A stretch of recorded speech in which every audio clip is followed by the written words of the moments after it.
intense fight, very technical fight. How did you feel about your performance overall this evening? When you fight someone for the second time, especially somebody like Wonder Boy, he's really crafty. A lot of people don't realize what I'm seeing when I'm in there is not the same thing that the fans may see. They want to see the bulldozer come forward because they've seen me do that so many times. But when I came for it a few times, you saw me get those double right hands upside the head. So his counterattacks is a lot. He's probably the best counterattacker in our division. So I had to be cautious. I had to be patient. I had to really block out the boos, and I had to find the right entry to get in close enough to do damage. And it took a while for me to get there, but I got it done. Among the media and among fans, scoring was across the board. Some of those rounds were very tight and tough to score. How did you guys have it, and how comfortable were you, especially after given what happened in the first fight, that you had done enough to win? I didn't get a chance to talk to Stephen afterwards very much. But me personally, I thought the fight was close. I thought it was close going into the fifth round. It's kind of a sci-fu. I didn't really realize exactly what round we were in and what. But my coaches always tell me to finish strong, finish hard. And you guys know me, man. I've only had like 3 decision, fights, probably in the UFC, maybe a couple more. But in general, I'm always trying to finish anyway. I'm always trying to finish the fight. So when I hit him, I knocked him down. I saw him hurt. I guess I knocked him down again. I didn't recognize I knocked him down twice in the round. And my coaches told me I probably shouldn't have hit him again because it looked like he was out. But he's a tough kid, man. He got a tough chin. I haven't hit anybody that many times, and they lasted since Carlos Condit. So hats off to Stephen Thompson. Very difficult guy to prepare for. Very annoying training camp to bring in guys. And, I'm excited to move on with my career and prepare for a regular freestyle fighter.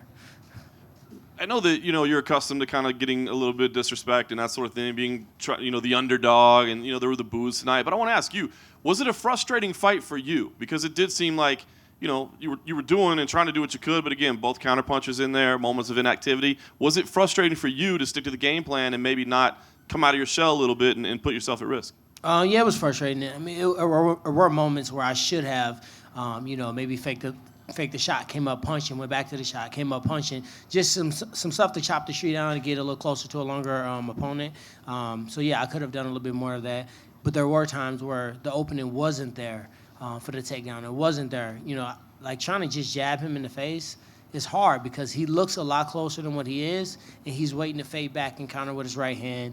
And I've seen it time and time again. He fades back, counter right hand, lead leg roundhouse, and that's what he knocked guys out. I mean, he did kick me in the head this time. Last fight, I was able to neutralize every single kick he threw. I think he landed maybe 1 in the throat. This time he landed probably 2 upside the head. So, I was tough and I stepped forward. That's what champions do. I guess I'll ask you since I thought someone else had the mic. In the 5th round, Tyron, you came out so hard, which you didn't do in those other rounds. And I wonder why you felt the need to do that if you felt it was going okay for you, in the first 4. Well, you never know if it's okay for you. You should never go in there with the mindset, okay, I'm up, let me coast, because that's how you go out there and you lose a fight. I just wanted to finish strong. If I would have won all 4 rounds clearly and dominated him and took him down and laid on top like everybody wants to see me do, then I would have still came out hard in the 5th round. That's just the way that we train. That's the way we practice, and that's just ingrained in my mind. And I wasn't suggesting that you knew, but I was suggesting that since that was successful, had you thought about that even earlier in the fight, because obviously your pressure forced him to change and you were able to land that right hand.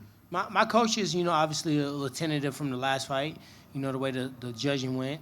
And, I really feel like they were telling me, go, go, go. You got to go forward, because they didn't want me to ease up and think that I was winning the fight.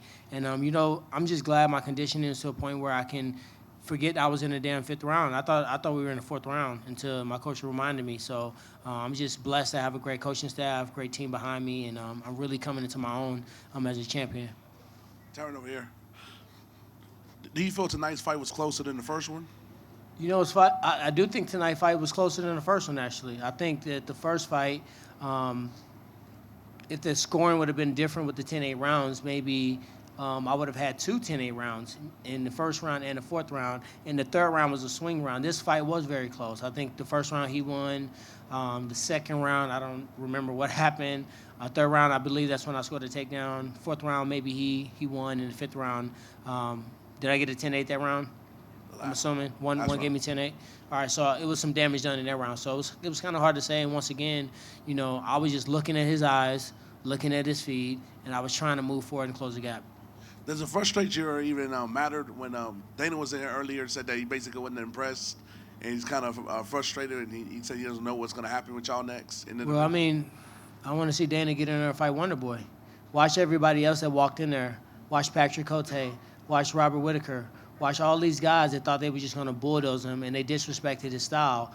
I did the opposite. I embraced his style. I brought in the world champion currently, Avery Plowden, in his weight division. I brought in Sage Northcutt. I brought in Chris Bang. I brought in tons of guys in the actual sport fighting world, Raymond Daniels, and you can't disrespect that style. What happens is you think you got it figured out, and kicks and punches come from weird angles, and you find yourself without this, and you find yourself knocked out. So I know, this is a sport where you guys love to see knockouts. You love to see the glory. You love to see blood, guys getting beat up, and then he find a way to come back, and then other guy, the teeter. I love it. I love watching it as well. But guess what?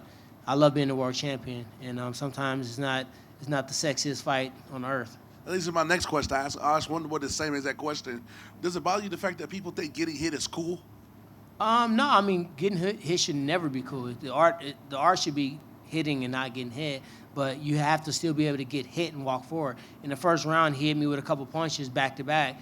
I think he doubled up on the right hand, and he hit me in the eye, and I had to blink because I couldn't really see well. Then I got kicked in the head a couple times. I had to walk forward. That mentally breaks guys sometimes because when they're used to guys that get hit, they back up and they're passive. But when somebody get hit and they step forward like the Terminator, it puts like, damn, what kind of person is this? And the same thing with him, man. I took his head off again. Fifth round was very similar to the fourth round in the first fight. And he's just not a quitter, man. He's a championship-type kid. In the future, he might become the champion. Who knows? He has the intangibles. But at the end of the day, I did what I needed to do to get it done. Tyron, I know it's important to you to continue to build your audience. When you have a performance like this, when you have a fight like this, how difficult is it to, further that cause? A fight like what? A world championship fight against a very tough opponent, a chess match and a rematch? Yeah. Is that what the fight you're talking about? I don't think it was well received by the fans, is what I'm saying. That's okay. Well, the fans can also tap in. I'll pause the fight. They can enter the cage. I'll exit the cage, and they can show me how to do it better. It's so easy to say it from that seat you're sitting in, but when you're fighting a world-class fighter who's finished so many opponents, so many knockouts, so many tricks up his sleeve, sometimes you have to be patient. You have to find that moment, and the moment came in the fourth round. It came in the first round of the last fight. This fight, it really didn't come into the fifth round. Now, granted, as I said before, I could have created that atmosphere. I could have did that with more feints, more level changes, more takedowns, attempts, combinations. But at the end of the day, if I worried about what the fans said, I wouldn't be in this position right now. So I love the fans. They make our sport. They make the UFC what it is. But I'm the person that's in there fighting, and this is the toughest division in the world. When you look at that division, who do you want most of all next? If I say I want to fight someone, then the whole internet goes crazy. So what I'm going to do is I'm going to go vacation. I'm shooting a movie next week, taking my family to Puerto Rico after that. And, I'll let my managers and Dana White figure that out. Thank you. Hey, Tyron. The week leading up to the fight, you told reporters not to ask you about GSP versus Bisping. Mm-hmm. Now that the fight's over, can I ask you about GSP versus Bisping? GSP versus Bisping, that's their fight, man. I feel like what God has for me and what's in my, future and what's in my plans is in my plans. That wasn't in my plans. George St. Pierre could have easily, you came for 1 second to tell me that if George St. Pierre wanted to fight me, they would have canceled me and Stephen's fight. They would have rebooked him with somebody else, had him fight Damian Maia. He probably would have waited in a back wing for a second, and I would have fought George. He has enough power. He's done enough for the sport to be able to come back and do that type of move. Look at Yoel Romero. He's going to have to take a back seat and chill out for a second. So I just think that fight is for them. I think what's going to be in the future for me, what's in my plans, is for me. And when those things happen, I'll just continue to beat everyone, continue to try to be the best welterweight I can, and eventually when I finish and it's all said and done, I want to be the greatest of all time. Tyron right here. Same question I asked Stephen Thompson. I'm going to ask you. There seemed to be like a lot of a stalemate when you guys would get closer to each other. Like you would close the distance, but then you guys would sit in front of each other. Kind of weird, right? Yeah, and try That's how to it figure felt. each other out. And it was weird watching it. So what was going through your mind at that time? It almost seemed like you were both kind of nervous to exchange for a while. I wouldn't say nervous. I would say more of I would say the stalemate is probably the proper term. You got two guys that are counter strikers. I will go forward and be offensive, but I'm always waiting on that one punch to come lazy, that one punch to come really obvious, and that's when I walk you down and try to knock you out. So he was cautious, man. You can't get hit by a right hand from me and get knocked down, get taken down and ground and pounded out, and think he's just going to gracefully walk me down and try to put that heat on me. He had to be cautious. He had to keep it at range. That's his style. Like, I can't expect him, like, he's a point fighter. Do you guys expect him to come out and wrestle me and take me down and break my arm, do submissions? No. You expected him to play the range, play from the outside, and he expected me to come in close. Did you expect me to win the kicking battle, spinning wheel kicks, side kicks, counter punching? No. It's just styles makes fights. Last time you guys were, blessed and entertained because, a few moments I just said F it and walk forward, and that's how you got those great moments. One more question, a little bit off-topic question. Your ring music that you come out to, I noticed is a bit, I guess, personal to you because it's a hometown St. Louis artist. Why do you feel that that music's special to you? I feel it's special to me because before I even knew that he was a St. Louis artist, he was just a nationally recognized artist for gospel rap. And the lyrics to the song was just saying, I have my full armor on, my head held high, and I'm going into battle. And I always feel like this is a spiritual warfare for me. So when I talk about, carrying my shield and going into battle, and I think about all the distractions, all the ways out, all the people that want to see me lose, it's a lot of pressure. People don't understand that you think you got this, your life has changed. To be honest with you, my life is a little bit better before I had the belt, if you want to be real. So with that said, I play that music. It gets me going. It really feels soothing for me, and that's why I keep rolling with it. Huh? Well, you got to wait on Brad. He got the mic. And I get a chance to think about what I'm going to say. It's all right. I'll be a gentleman. Go ahead, Kev. What do you got? Okay. Let me choose my words wisely. I see Lene looking at me on the left, camera left. I just think that, it's a lot of pressure as a champion. I think that, you got to separate yourself. You want to be the best in the world. You want to wear the gold. It comes with a lot. It comes with a lot on your platter. It comes with a lot of expectations, a lot of, obligations. And I feel at a certain level you have a duty. And I feel like part of the time my duty is to, be honest. And if I see something that's incorrect, speak on it. If I see something that's, right, congratulate that as well. And in our society, everyone doesn't like to hear the truth all the time. And when you speak the truth, sometimes people are either sensitive or insensitive. And, as we all know, I see all you guys quiet. I don't want to ask me the wrong questions. Sometimes I get a little bad rap for, just speaking on things that I think are true. Tyron, just a real quick question about the scoring right here. Those first two rounds, a lot of people are already talking about those just because they are difficult rounds to score because just not a whole lot happens. Yeah. And I wanted to get your opinion. As the guy who's fighting with his back sort of towards the fence, does that make you anxious when you're thinking back on how they score this fight before it's red? Do you think about that? Like that can be seen as a disadvantaged position? I think that's a misconception in fighting. A great example, I was cornering my buddy Eve Edwards when he was fighting Tony Ferguson. And he had his back against the cage, but Tony Ferguson throw a punch. He would light him up with 4 or 5 punches and throw a leg kick. And he would do it again. He would slip a punch, 2 or 3 punches, throw a leg kick. The judges scored in Tony's favor because they call it ring generalship. So sometimes you think that just because you're moving forward, you're the aggressor and you're doing the damage. Sometimes it's the opposite. I've knocked a lot of guys out going backwards.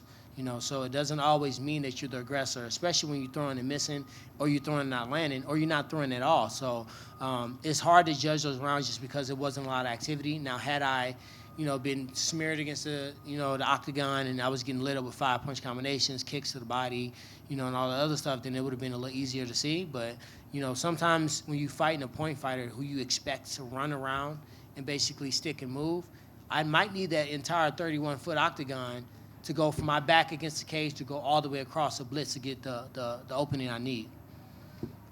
I don't know if you are aware of this or not, but Dana came in and he did say, and he wasn't real like adamant about it or anything, that the scoring was controversial, but he did admit that he had it 3-2 for Stephen Thompson.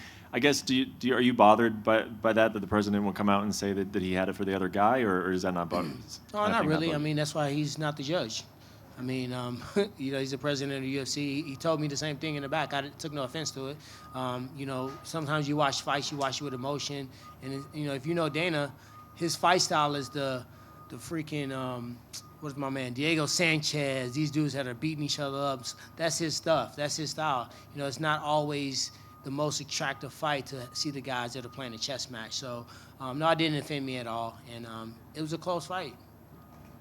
I know you said you don't know what's going to be next, or you don't want to, call out anybody because it seems like you get backlash when you do it. Nick Diaz was in the building. Did you happen to cross paths with him at all tonight? No, I saw Nate. I didn't see Nick. To be honest, man, like I said before, if I say I want a fight, y'all going to get me started. I was trying to get out of here without getting started. Lene twitting her fingers in the corner. If I call somebody out, it's a problem, and we all know that. But we see my peers not only call out, but get fights that are maybe not, kind of unorthodox matchups, and it's never an issue. It's never a problem. So therefore, I'm just going to continue to get the contracts, sign the contracts, get the W. And at the end of the day, as long as I keep fighting, winning, then you're going to not be able to deny me what I'm deserved. Last thing, do you have any kind of timeline? Like, do you want some time off? Do you want to fight in the summer, or do you have any? I'm not hurt or anything. I feel good. It's funny. It's funny. My last this training camp, man, I felt so amazing. My conditioning was on point. I pushed myself to the limit. My 2 training camps before, which I never speak about injury, I never speak about what's wrong with me, because I feel like if you sign a dotted line, you go out there, win, lose, or draw, you take it. You take the W or you take the L. But my hamstring was completely torn for Robbie Lawler's fight. My hamstring and my foot was torn for freaking Stevie fight. It never healed up. I found out that I was anemic, and I literally went through that training camp, and I couldn't run like I wanted to. I couldn't wrestle like I wanted to. And I feel like when I went out and fought him on pure heart, it looked to be a better performance than this camp, where I had all my blood levels fine. I was freaking running. I hadn't taken supplements in 2 years.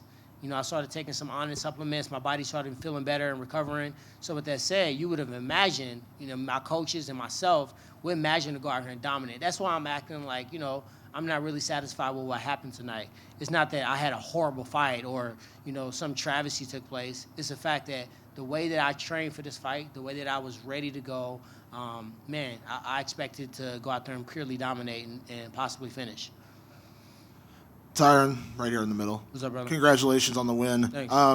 The last fight, you had to kind of go through the Oscar moment where they told you won, and they kind of took it away from you. Yeah. I know champions a lot of times say they feel like a champion when you defend the title. So how was the emotion in that moment when you finally, kind of got that moment where you defended your title? I'm still waiting on that moment, brother. Hasn't came yet. I thought I was going to have it with Robbie. It's kind of bittersweet because he was a friend and a teammate, so I didn't really feel the need to celebrate. Obviously, the anticlimactic moment in New York, and then this moment. So hopefully my next few defenses or so, I'll finally feel that feeling like I'm the champion. I know you have a ton of respect for Stephen, but you said stylistically you have to be careful with a guy like that. There's a certain way you have to fight him or risk having what happened to a lot of his other opponents. Yeah. Is there any part of you that's kind of happy to move past him to kind of, because you did have a vicious knockout over Robbie, you had a vicious knockout over Dong Hyun Kim. I know every fight can't be that way, but is there some part of you that's like looking to maybe get a different stylistic matchup now? Well, I'd be a damn lie if I said no, for sure. You know how much money it costs to train with Raymond Daniels, to train with Sage Northcutt, to bring in Avery Plowden, to bring in a guy from Orlando, a guy from freaking Virginia, a guy from Detroit. It takes a lot of money. It takes a lot of time. I am ecstatic to train for a regular freestyle fighter, even if it's someone that, like, a jiu-jitsu guy, like maybe Damian Maia, or a striker with good wrestling defense. Like, I literally, for an entire training camp, if I see another foot go towards my head, I'm going to freak out. And last question, kind of a two-part question. You're not going to call anybody out, but obviously we know the fight coming up in May between Damian Maia and Jorge Masvidal. A lot of people would say that's probably a #1 contenders match, especially for Damian Maia. Kind of two-part. One, how do you see that fight going? And two, is there any kind of emotion for you because Jorge's your teammate? I mean, that kind of puts you right back in that Robbie Lawler situation where a guy that I'm sure you care about, a guy you consider a friend, could be knocking on the door to fight you for this title. That's so far away, man. May's going to come up, and I'm pretty sure those guys aren't going to fight in May and then be ready to fight again in April. So we're in March right now. I'll watch that fight and see what happens. Low-key, I kind of feel a little bit bad for Damian Maia because I feel like he should have been fighting me tonight, and he has to fight George. George is a tough matchup for him. They couldn't have matched him up any better as far as style matchup. It's very tough to take him down. And on George's side, I'm a champion, man. This is a sport, and we got to do what we have to do. I'm not in the business of trying to deny people their opportunities to try to feed their family and be a world champion. So I'll watch that fight, see how it goes, and we'll go from there. Tyron, just a couple of questions in regard to a few things Stephen Thompson said when he was out here earlier and gave credit to you. He said that in terms of the biggest difference for him fighting you in the second fight compared to the first is that he felt like you were giving him far fewer opportunities to capitalize throughout the fight. Was that something you were aware of from the beginning to the end of the fight, that you were tighter in your or more conservative in your chances to give him opportunities? I can speak on it now because I don't think we're going to run this back right now. But just in general, when Stephen starts to faint and he starts to, kind of stutter his front leg, I know he's coming in. And to neutralize that, all I had to do was fake a little level change shot because then he has to give me my respect because I'm a All-American wrestler. So I utilized that. He utilized his feints. I utilized my fakes. So we kind of went back and forth. And I don't know that he didn't get the opportunity, but I don't think we gave each other the opportunity because this is a big fight, man. This is a world championship. I can go out there and give you guys what you want and spinning back fist, side kick, flying knee, get my ass knocked out, and now I got to go home, not with my belt, making way less money, and getting back on the drawing board. How hard do you think it would be for me to build back up and get a title shot? I got to think it'll be 2, 3, 4 fights. There was also a moment in the third with your takedown where you had wrist control on his right arm and you had his arm pinned kind of underneath his body. It was a very precarious position for him. Can you talk us through that moment? Did you sense that maybe that might be an opportunity to finish the fight ground and pound if you'd have been able to hold him there a little longer? This is going to sound funny, but I train that position every dang on day. The side that I want to be on is the opposite arm with my opposite hand, which would be my right hand, to punch, and I'll go for my head and arm triangle. So when I took him down, I had that wrist. I was in my mind thinking like, damn, how can I switch over to the other wrist? And when I thought about that, you saw me kind of pull him off the cage, and I turned his direction to go the other direction, and that's when he started making his way up. At that point, I just kind of let it get back to the feet, I guess. Tyron, just a quick follow-up with you. Are you comfortable waiting till May 13th to determine what your next move is? Obviously that's 2 months out. Were you hoping to have an idea of what comes next before that? Or are you comfortable waiting till that Maia Masvidal fight on May 13th? You guys giving me a lot of power because I run all the shots. I tell you who I'm fighting, when I'm fighting, how I'm fighting them. I think we know how this game goes, guys. I don't. I have an influence and I can speak on what I would like to happen, but at the end of the day, I'm not in absolute control of that. But my managers will, try to put me in the best position for me. George said this the other day, and I can't really knock George for fighting Bisping. He made a lot of sense in his reasons for wanting to fight him. But it's all about timing. I never said I wouldn't fight Stephen. I just didn't think it necessarily had to happen today. I could have fought Damian Maia. Then I could have fought him. So it's all about shuffling the deck. So a lot can happen between now and May. What happens if one of those guys, God forbid, incur an injury and then they're out?